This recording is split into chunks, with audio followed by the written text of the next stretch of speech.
And now the first of a special two-part series on a growing movement that's rethinking what Christianity and the church should look like in contemporary culture.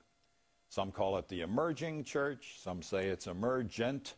Whatever it's called, it's developing among both evangelical and mainline Protestants, especially young ones.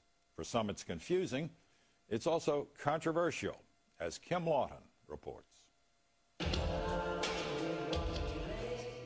In a dark sanctuary filled with votive candles, fast-paced images flash across video screens. Participants come forward to write their names on a wooden cross on the floor. At the altar, a DJ with a computer mixes the music to set the mood. Welcome to worship for the coming generation.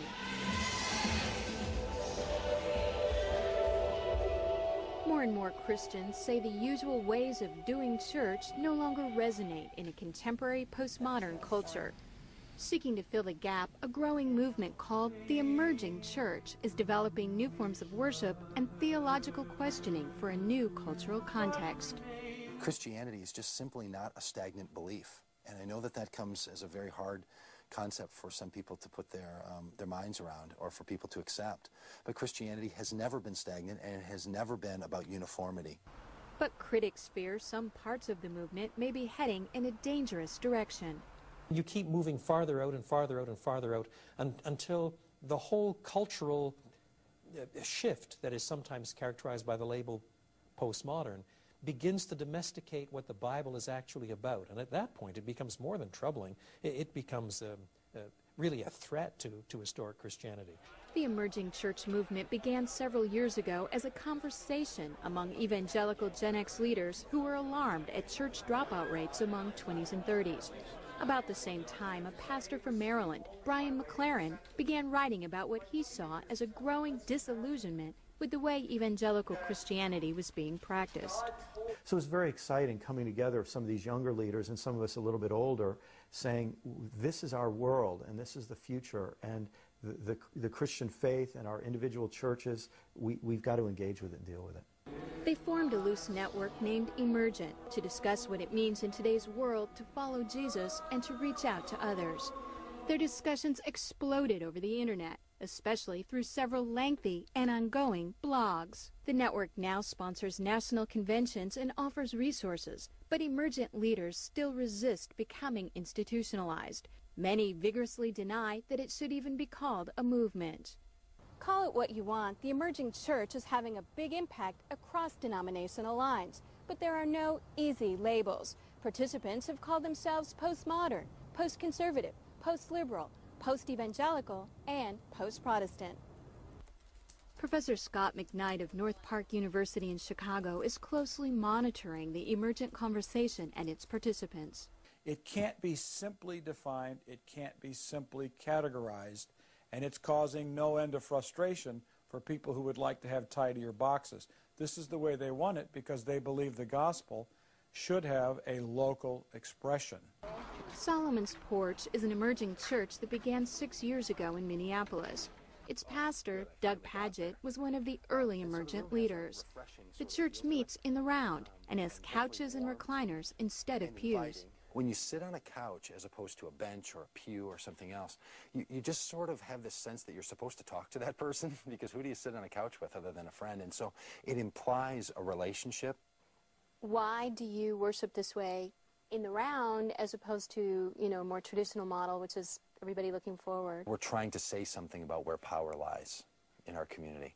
And so to meet in the round says all of these people matter. We gather not simply to be a blessing, but seeking to be a blessing. Every member here has a say in what happens. They don't call it a Sunday worship service. It's a worship gathering, and it happens on Sunday evenings. Padgett doesn't preach sermons, he leads discussions.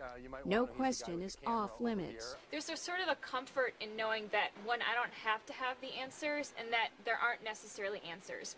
Padgett says their community reflects the contemporary culture. We are people who tend to think we matter and our voice matters and our opinion matters. Even if we're not all that educated, even if we're not as qualified as someone else, doesn't exclude that voice from the conversation. Individual emerging churches may look different, but they share many characteristics. Most are casual, with a big emphasis on the experiential. It's not just a matter of coming and sitting in a pew and enduring 50 or 70 or whatever minutes of observing something happen, but it's saying, I want to experience God. I'm interested in coming into an experience here. Worship is participatory and multisensory. People are encouraged to tangibly express their spirituality. Many are weaving together elements from different religious traditions, especially Catholicism and Eastern Orthodoxy.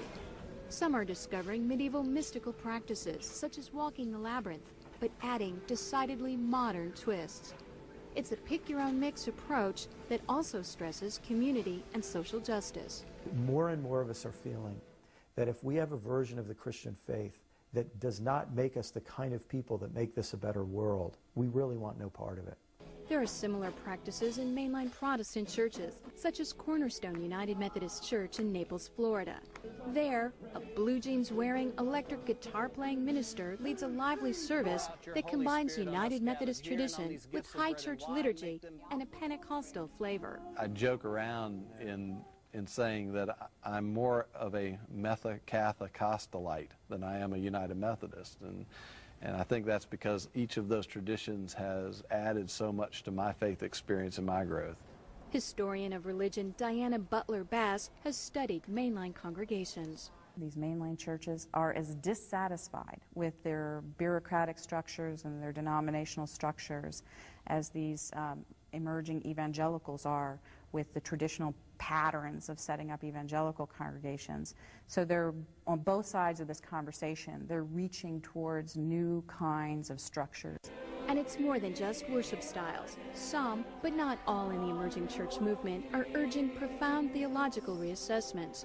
They advocate wrestling with traditional understandings of the faith rather than accepting pat answers. It's more important for us to feel like we are representing a beautiful expression of our life with God than it is to be right about everything. Many of these emergent voices are less certain of their theological ideas, and this appeals to a generation that is given to dialogue and to discussion and to conversation and not making firm judgments about people. In some cases, McKnight says, they are challenging deeply held views. They're asking questions about how we should understand our relationship to Scripture. Is it inerrant?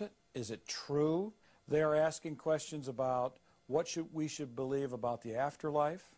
Brian McLaren has been especially provocative. When we make it sound like we have all the bolts screwed down tight and all the nails hammered in and everything's all boxed up and we've got it all figured out, at that moment, I think we have stopped being faithful. There is truth to be announced. If you start losing that, you really step outside what Christianity is.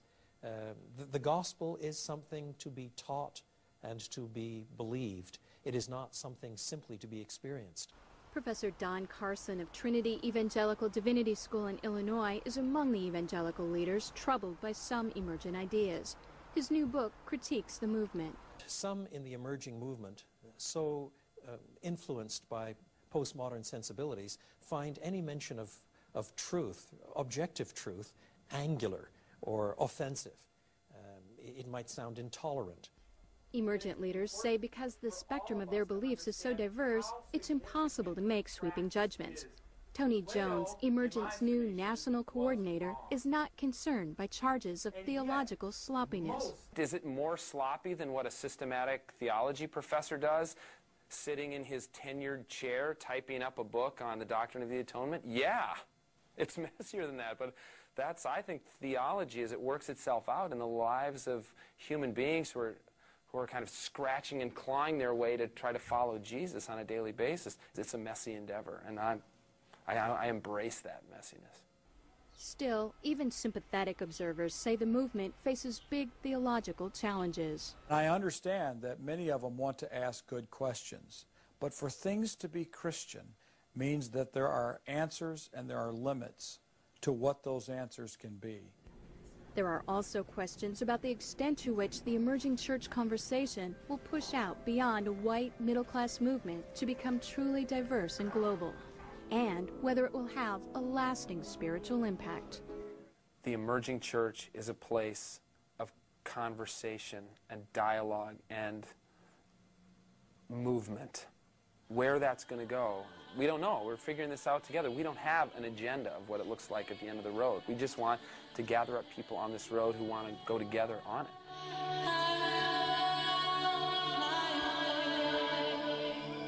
And they believe that journey is just as important as a final destination. I'm Kim Lawton reporting. Next week, in Part 2, Kim has an extended conversation with Brian McLaren, whose provocative writings have played a key role in the emerging church movement.